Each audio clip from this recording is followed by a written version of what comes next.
Can't Stop the Pop, the podcast where we, that's me, Matty, And me, Craig. do a deep dive on a song from the 90s or noughties. So, Matty, what song are we doing this week? Oh, Craig, I'm so excited. We are doing Victoria Beckham, Let Your Head Go. Wow. What are your immediate thoughts on that? What a moment of chaos for pop music. Yeah, it was quite the time, wasn't it? Like for her, for pop, for everything going on. We'll get into a lot of things, but do you have any other thoughts other than chaos? I genuinely don't think I could assemble any other thoughts about it at this point. So maybe I will as we go on. So before we get into it, who is Victoria Beckham and why on earth are we talking about this song? So, unless you've been living under a rock for the past 25 or so years, Victoria Beckham was Posh Spice in the Spice Girls. She went on to have a moderately successful first solo album. It's very She generous.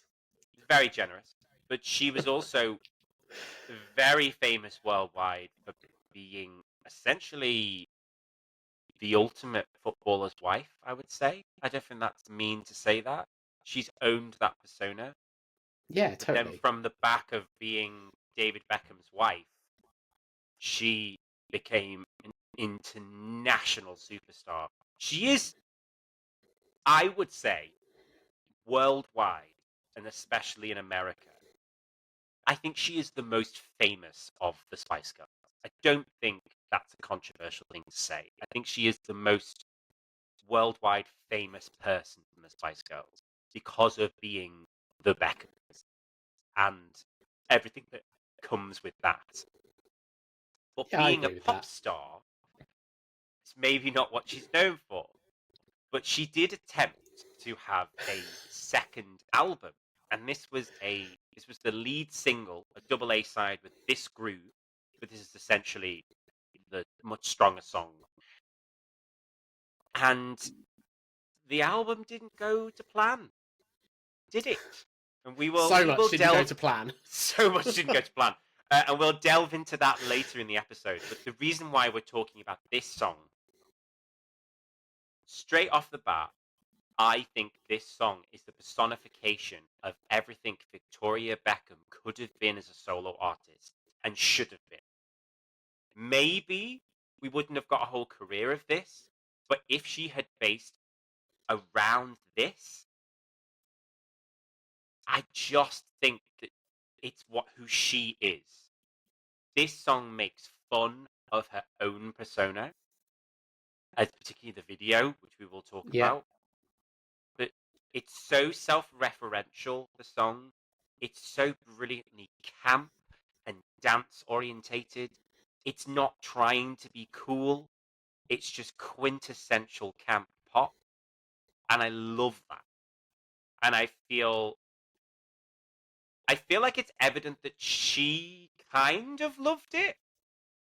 And I also feel like Victoria Beckham is at her best when she's making fun of herself. You've only got to look at viral clips from the various Beckham's documentaries, including the latest one that they've just done. You've only got to look at the fact that on the return of the Spice Girls tour, she was the only person to not sing a solo. She Yeah. said, I'm not going to do that. I'm going to do a catwalk. And I thought, good on you. You know that you're not really a singer. Sorry.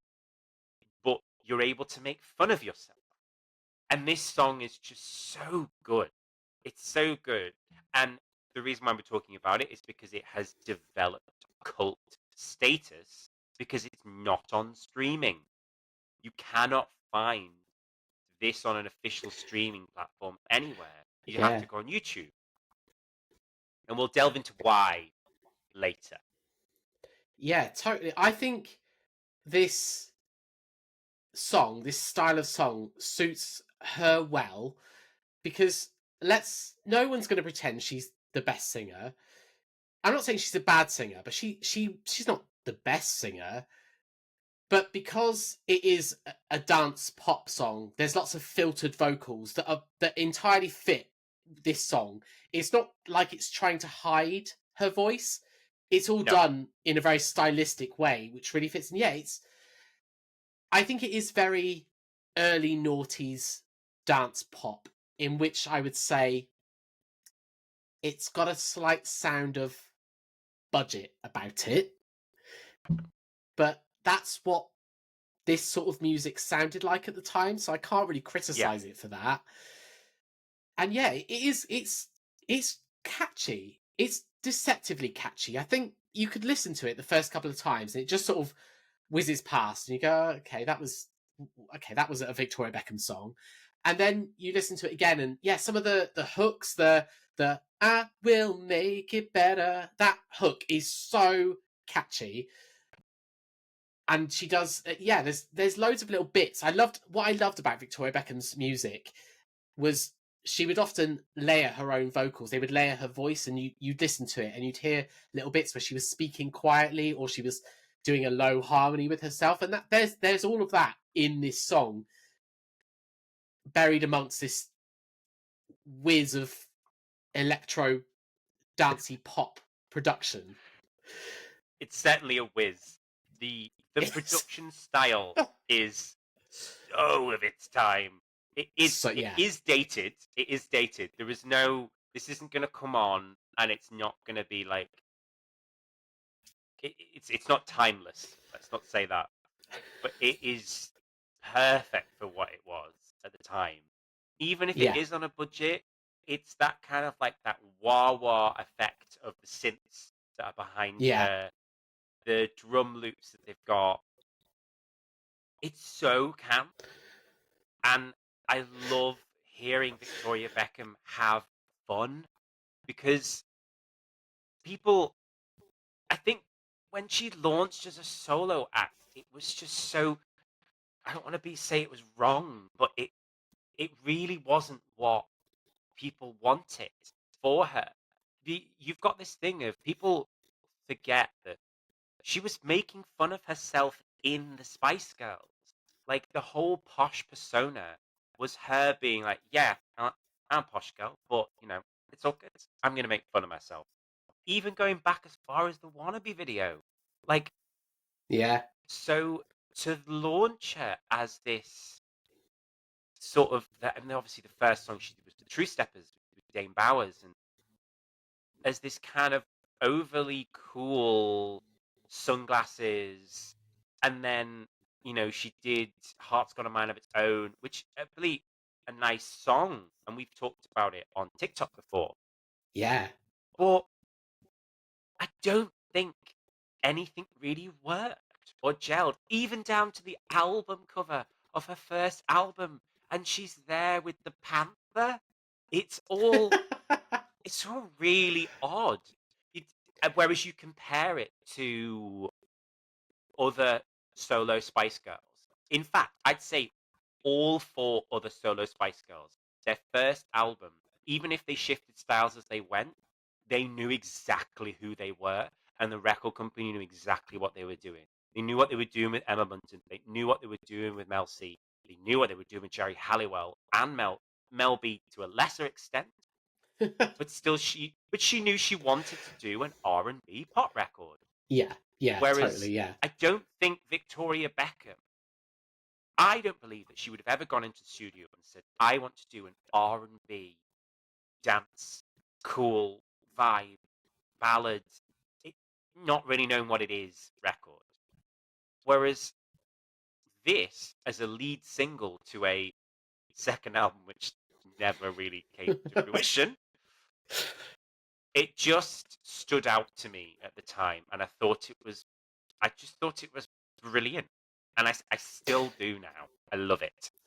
Yeah, I think when I think of Victoria Beckham's solo career, and the thing that I think was always difficult for her is she she wasn't just defined by her relationship, but her relationship with David Beckham was so high profile and so well known. She couldn't be, not such an innocent girl. It didn't mean anything because everyone knew No, she was happily married. So why would you try and pretend that she's this sort of pop vixen? It doesn't work for her. That doesn't work. And I think with this, it totally takes her out of that and just puts her in a completely different area. This isn't the sort of song you listen to and you think, oh, I wonder who she's talking about, and oh, this, I wonder what she's singing about. It is very frivolous and fluffy. That's what this sort of music is supposed to be, and that works for her because you can completely disassociate her private life from her professional life. Speaking of disassociating personal and professional life, though, that leads perfectly onto the video. Yeah, Oh my god, this video is like, I'm gonna say it. This is a pop masterpiece. I think it is such a clever, brilliant video. And I used to watch it a lot, but I hadn't seen it in a while. Uh, in a couple of months since I last had to go on YouTube to listen to it. Um, oh my god! So essentially, the video is her making fun of the posh persona, but yeah, just like to the nth degree. yeah, She starts by going full no wire hangers and like yeah, hacking up all of her clothes with a wire hanger, and she's demonic. And you can, yeah, I really hope that she had fun doing it because it looks like she's having fun. And I don't think yeah, that Victoria Beckham as a solo artist had fun.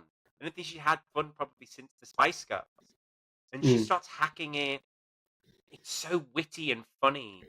And there's a bit, the most perfect bit of the video is where she stumbles out of this building and there's paparazzi everywhere and she's got yeah, sunglasses and she's basically pretends to fall over, but yeah, then you see her PR walk over and go, no, no, no, no, no, we need to do that again. That wasn't good. We yeah, didn't get the angle. So she goes, oh, okay. And just walks back and does it again. Because there was all of this stuff in the tabloids at the time.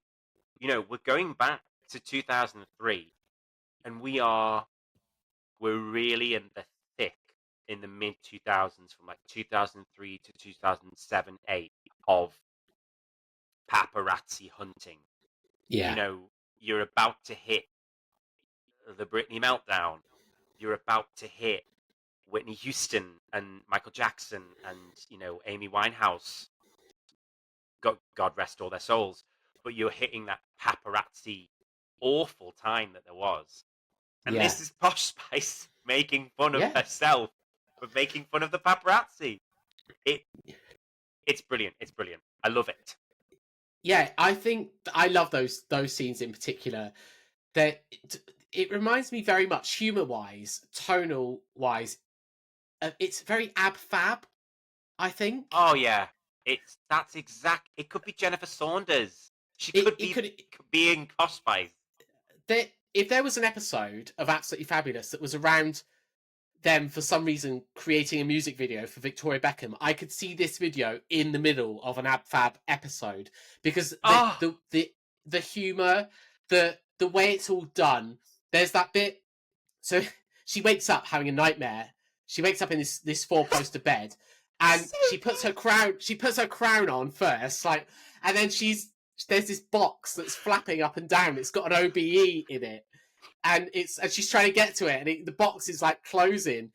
And I mean, she did eventually get an OBE in 2017, so foreshadowing. But It, but there's when she wakes up from the nightmare on the TV, it's her yeah, face as a crow. Crow. Yeah, it's so bizarre. It literally invented Moira Rose.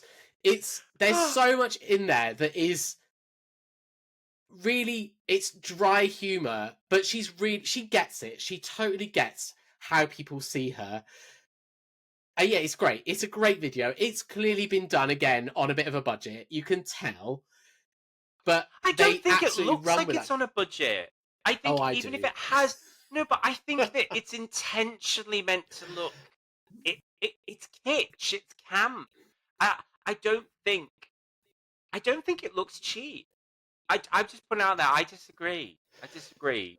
Okay, I don't know. I think it looks cheap, but I think it's very, very effectively done. Okay. So, but yeah, but it's a great video. It's a close second to her turn in Spice World the movie as probably her best acting. I just love it, and I just wish that I lived in a world in which that this had been how she started her solo career, as very self-referential, taking the mick out of herself and doing fun pop. Like, think about why. Think about that. Why that first Jerry Halliwell solo album. I mean, we can talk about the quality of the actual album as much as you wanted to, but the run of singles and the way that that was promoted, making fun of the ginger persona, having Yeah, fun with it. God, you can't. As a run of singles and as an album campaign, the first Halliwell album, just perfection in terms of yeah, how to launch a solo star, making fun of their persona. And I don't know why someone at a record company didn't go, Victoria Beckham, is this what you want to do? Because I think it would have been what she'd wanted to do, because that's how she saw herself before. That's how she was when they did the reunion tour. It's another reason why that I wish that she I wish that she had the inclination and the want to perform with them again, at least one last time. yeah, Because I feel like if they ever finally manage to make the stars align and do the Glastonbury Legends slot, which they have said they would want to do, and I yeah, know at the moment, by the time this episode airs, maybe it will have been announced, but I know there's talk of them doing another tour. I would love her to do something with them one more time because I feel like she is best when she's making fun of herself. Um, the only thing I had left to say on the video was, please cue the sound. This is a very necessary dance break. I love it. It is brilliant because she's not doing it. She sits exactly. on a throne. She, She sits on a throne and she watches the dancers just do her bidding. It's absolutely, absolutely brilliant. In this like light up cheap wedding dance floor. yeah, Oh, it's just so good. Every single point of the video builds and builds and builds. And it's been so well thought out. Like it's been directed and thought out so well. Um, yeah, absolutely. I love it. yeah. Before we And it get closes on with to her flipping the V's to the. I was just gonna I remember we're on camera. Closes with her flipping the V's to the camera, and it fades out, and it becomes VB. I mean, it's great. It's really good. It's really good. right, before we get on to the chart stats, just to say it was written by Klaus Bagstrom, Liz Winstanley, and Roger Olsen, who I All the never heard of. greats. All the greats. Max Martin, obviously. Um, right, Craig, I'm going to let you take the floor with this because this is the beef of what happened now, what people have been waiting for. Right. Tell Okay. me about the chart stats and tell me about what happened with this album. So it got to number 3. This song, which Did which by Victoria Beckham's standards, well, by the press's expectations, was a disaster because obviously she was the only Spice Girl who hadn't had a solo number one, and in some respects, I think in some respects that's why she went solo, because there was this, oh, she can't do it, oh, she's the only one, she can't sing, and so it didn't get to number one. So for all intents and purposes, it could have sold 1 million copies. It didn't get to number one though, so it was a disaster. And it sold 66,000 copies. Bear in mind, sales were in the toilet by this point. So it was the 88th biggest selling single of the year, which, yeah, sales were low. But so much happened around this song. So I think the Top of the Pops performances, so I think, so before we even get on to the albums, this yeah? was this song was essentially used to relaunch Top of the Pops. So Top Oh of the my Pops god, it ratings was. were sliding. and they wanted to rebrand it as this show where with a bit more viewer interaction. And the way they did that was to offer, say, Victoria Beckham's got this double A side single. Which one do you want to see her perform? And she was basically front and center of this Top of the Pops revamp. Viewers voted for her to perform this groove, but I kid you not, considering this song got to number 3, I'm not saying it wasn't a hit, but it wasn't a massive hit. She performed 4 times on Top of the Pops, and she performed this as well. So you don't turn up and perform a song that reached number 3 4 times on Top of the Pops. They really, the energy of the show was so off by that point, and so there was that side of it, which it was a bit too much, I think, for people. I think it was a bit overexposed. People would be like, "What? Why are we going crazy over this Top of the Pops revamp with a Victoria Beckham single that's reached number 3?" Well, the But single the album's some. the single was inescapable, despite the fact that it only got to number 3. That's what's really bizarre about it. Is that it was everywhere, and it was pushed, and it was pushed. And as you say, that Top of the Pops relaunch, you couldn't escape it. Yeah, exactly.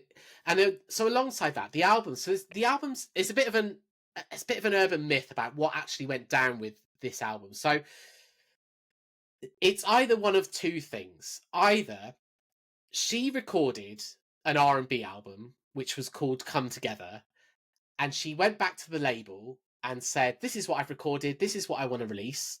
And they went, "Oh, it's going to be really hard to market." She was recording with Damon Dash. They were in the tabloids all the time. Victoria Beckham's trying to go cool with this R&B producer, Damon Dash.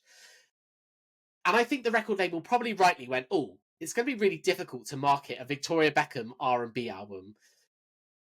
And they instead insisted that she record this pop album, which would be much easier to market, which, again, I don't think they were wrong. But it's also alleged that what happened is she was made to record the pop album first, and she didn't like it, and so she went off and recorded Come Together, and then went back to the label and went, "Right, you want me to do this, I want to do this, what are we going to do?" And in the end, they put a song from both albums. You've got Come Together was the R&B album, Open Your Eyes was the dance pop album. They said, "We're going to release both songs on a double A side, put them out there, see which is more popular." And I think that's how they were going to judge which direction to move in. I mean, I guess eventually they would have put both albums together. I mean, both albums have leaked, and they're quite good. I think they're pretty good for what they are. I haven't heard them, so I need to somehow get a copy of this somehow from the internet. And so there was, okay, that's where they were. That's where they were up to. But also, Telstar Records, they massively so they weren't a big label. They massively overspent. They had this habit of giving out advances to their artists before they had any returns. So they allegedly paid £1.5 million to sign Victoria Beckham and to put all this money into the campaign. And she's going off and she's recording all these albums. And the label they went bankrupt. They did not. I mean, there was no way that they were going to get that money back. Not because it was her, just because the sales were so low. There was no way that they were going to make £1.5 million back from a Victoria Beckham album. Just no way. And the label just went bust. So she took them down. She took the Cheeky Girls down. They were on Telstar. She took Mystique down with her. I mean, it's not Victoria Beckham's fault, because at the end of the day, if a label says we're going to give you all this money, of course you're going to go, great.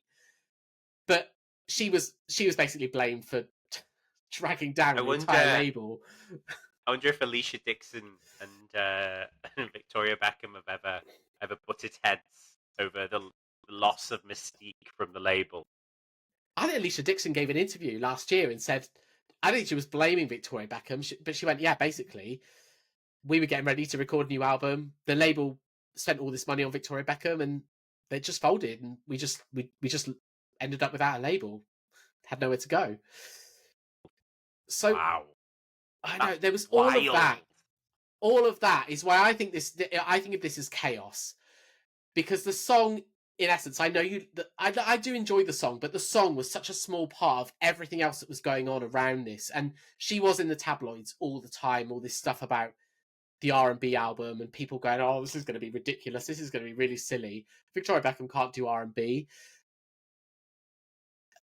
And it just, the focus wasn't on the music, was it? It was No, on it her. wasn't at all.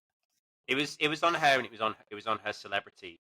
And I think that's what's a shame, because if it had been released in a time in which there was a bit more of a level playing field, I do think this would have been a big hit. For me, I just think this song feels like an iconic cult moment because it's not on streaming.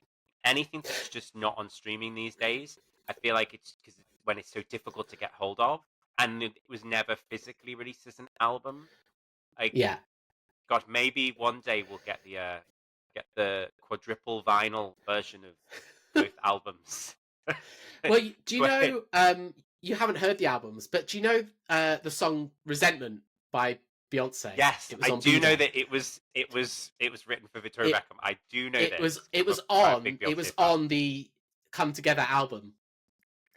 Stop it. So, yeah. Honestly. Well, but yeah, and you know, I will say, you say it's not on streaming, so, but I think it's right. I know people are hassling her to get it on streaming. I think it's right. Don't put it on streaming, because that's just added to the whole legacy around the whole thing. She's got no interest in it being on streaming. She doesn't care. Like, she's not going to go out of her way to remind people of this. But great, but I feel like she should be paying attention to it, because like if it came on streaming, the gays would go mental. It would be me. I would be there being mental. But like, I just take everything else out of it. The song, the video, I love it, and I wish that I lived in a world in which this had been what she'd been like as a solo artist. I really do. But alas, we don't live in that world. No, we don't. We live in a world where she got an OBE for services to fashion, not music. It's the OBE, but she's like trying to get it out of the box. Oh, well. Oh, that was fun. Oh, I'm glad we did that. Right, if you want to listen to, well, Victoria Beckham, Let Your Head Go, you can't find it on streaming. There we go. First time we've said that. You can find the video on YouTube. Right, where can they find us, Craig? Can't Stop the Pop has a website where there are over 400 reviews, including this song and this groove, which you can find at can'tstopthepop.com. We're also on social media. I am at Can't Stop Pop on X and Can't Stop _ the Pop on Instagram. And I am at Matkins Actor on X and Matt _Atkins 9 on Instagram. You can also find us on TikTok at Can't Stop the Pop Podcast, where we basically do this, but in 60-second clips. So if this is too long for you, too much information to take on, go over to TikTok and have a look at those videos instead. We're also at Can't Stop the Pop on YouTube, because this season we're doing video episodes. And you know we are, because you're watching it on YouTube right now. This episode has a visual component. And it is me performing the dance break. Do you get in touch? Let us know what you think of the song, what you think of Victoria Beckham, what you think of Telstar Records. And let us know what you think of the show, and leave us a review wherever you get podcasts from. I hope Alicia Dixon leaves a comment and be like, let me tell you what I think about Telstar. Or one of the cheeky girls. Come, tell us what you think about Telstar. Touch my bum, it is life. Thank you so much for listening, and join us next time for more Can't Stop the Pop.